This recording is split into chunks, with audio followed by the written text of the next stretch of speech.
Hello, wonderful. It is Sarah, and we are going to talk about how to help your kids. And it is one of the most difficult questions, one of the most important questions. If you have a child that you're worried about, that you see falling into bad habits, bad behaviors, it's terrifying. Okay. But what I see a lot of women do is chase their kids. Okay. And the energy of chasing their kids or leaning in, or not that we don't need to lean in if there's safety concerns. I'm not talking about not disciplining, not having consequences. That's not what I'm talking about. I'm talking about if your child is pulling away from you.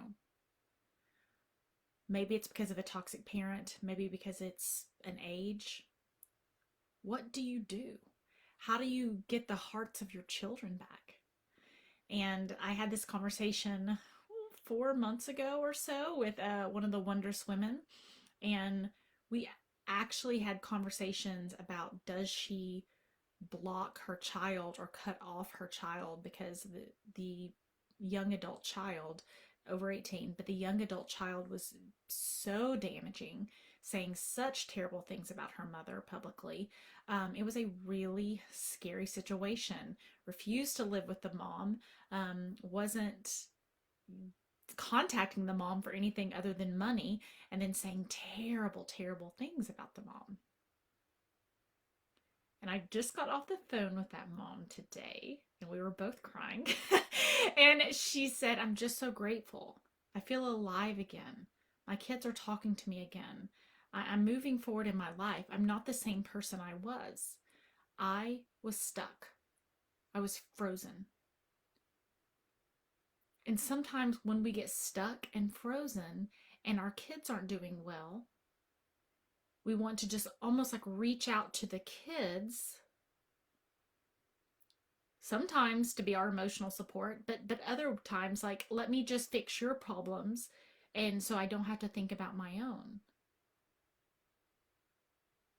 It never, ever, ever works. It never works. It never works. It never works. Our kids need us to lead by example. Our kids need us to lead by example. And when you come back to life, and when you become full of life again and you get unfrozen and you thaw out and they see you with forward momentum in your life and they see you moving forward and they see that you are handling things differently and they see joy in your face and they see aliveness, they start becoming interested in you again. Now, is it fair that they were ever uninterested? No. Is it fair that they have said mean things or made bad choices? No.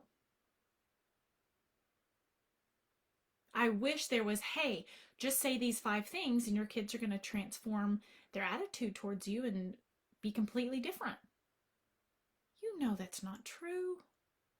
You can Google an article about 3 ways to reconnect with your kids or something like that. But if they see you not healing, if they see you kind of a crumpled down version of yourself that stays a crumpled down version of yourself,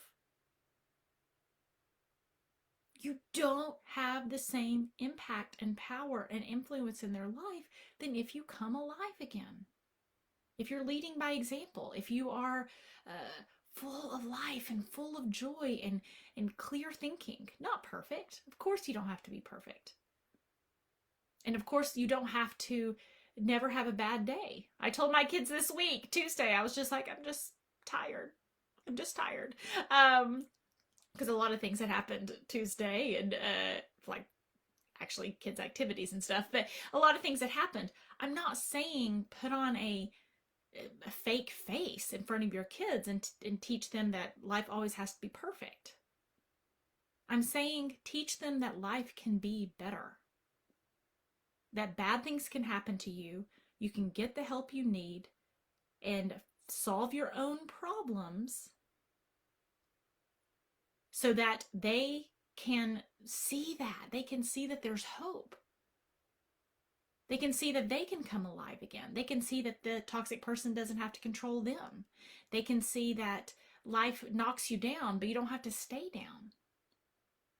But if life knocks you down and then you say, okay, how I would love to like avoid my own pain and feeling my feelings and a healing strategy for myself, but I'd love to help my kids. How can we do that? I know it sounds silly when I say it out loud, but I hope it sounds silly when I say it out loud. I would love for my kids to get better. I'm kind of afraid of getting better, so I don't really want to get better, but I'd love to help my kids get better. What should I do? Lead your kids by example. Don't ask them to do anything that you're not doing yourself. And if your kids are pulling away because they're teenagers or a toxic person or a toxic situation, your job is to come alive again so your kids start to look at you, not for you to chase your kids, which is what this one of these Wondrous Women tried to do several months ago. And she finally had to put really strict boundaries with her kids in place and say, nope, you can't do this. I don't let people talk to me that way anymore. Nope. Because here's a guarantee. I have never heard of one parent say, I just let my kid talk really terrible to me, take advantage of me, use me, manipulate me. I just wanted to give my kids a lot of opportunity to treat me badly. And then one day they just woke up and I never had to have boundaries. I was afraid of losing them. So I just let my kids treat me badly in hopes that would all work out. I have never seen that to be successful. And I hate saying some of this stuff. I mean, there are people who teach like how to put glitter on unicorns for a living, right? I understand that the things I am saying are hard. But when I get to the end of my life, I want to know that I told you the truth as best as I could see it from pattern after pattern after pattern after life after life after life.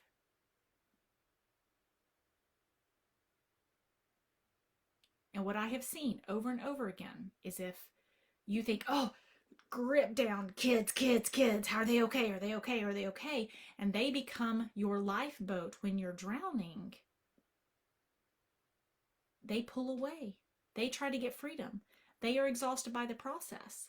And when you say, oh my gosh, baby, I've got to grow wings so I can fly and then pull you out of the water with me, if you so choose to grab onto that rope, that is doing right by your kids. I'm not talking about ignoring your kids. I'm talking about leading by example. I'm talking about the fact that no one ever complains about having a emotionally healthy, stable, confident, put together mother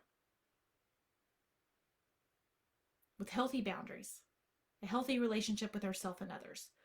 No one is damaged by that.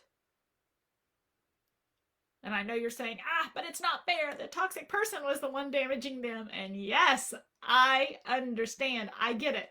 Toxic people, not fair, not good, not okay. And we could spend 3 years talking about that. And that's 3 years of your kid's life.